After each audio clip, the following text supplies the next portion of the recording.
We knew they wouldn't go away. But ultimately, I told them, don't forget that feeling when we're walking in and they're celebrating and they're hoisting a trophy. Welcome back. Listen, I'm going to go in on the Detroit Lions fan base, Dan Campbell as a coach, and why Detroit will never go to the Super Bowl with Dan Campbell as a coach. I'm a Chicago Bears fan. Yesterday, I didn't know who to root for because the Lions, they got a little something going on. But they got in their way yesterday. I'm going to break it down. If you're a Lions fan, today's a rough day. All right, welcome back to the For Real Reactions, where I talk about, I react to various things, sports. And this last couple weeks, the Detroit Lions fans, man, they've had the time of their life.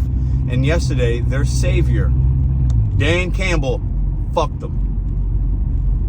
This man is the epitome of getting in your own way.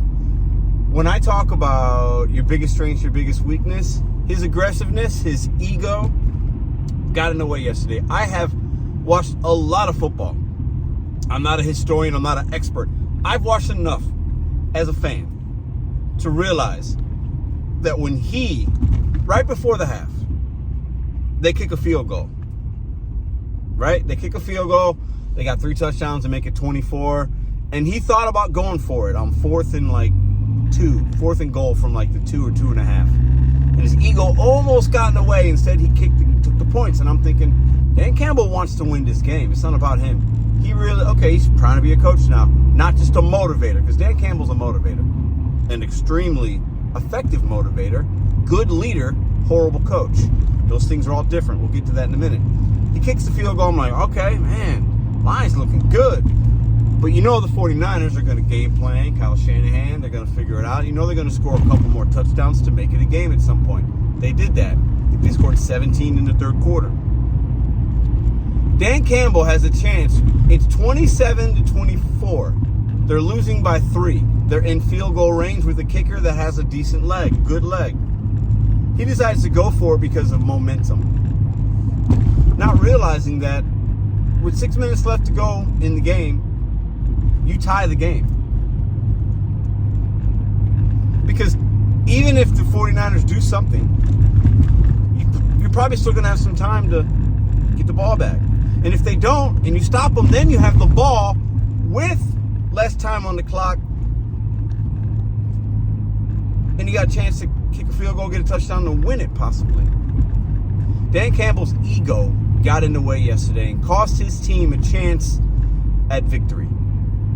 Point blank period. If you're blaming the defensive coordinator, Reynolds, the play calling, it starts with the head coach. He decides to go for it on 4th down. And yeah, people are going to say, well, he's always done that. And that's why the Detroit Lions sometimes lose. That's why he gets questioned. And he's a man. He takes it. Respect. But you have to, in playoff football, this isn't week 13, 14, week 6 in a regular season. It's different. And good coaches realize that. And his ego and pride got in the way. The things that make you a great coach are going to be the things that kill you unless you don't get out of your own damn way. Dan Campbell displayed a horrible second half of coaching in football and playoffs that I've ever seen. And they lost. And they should have lost.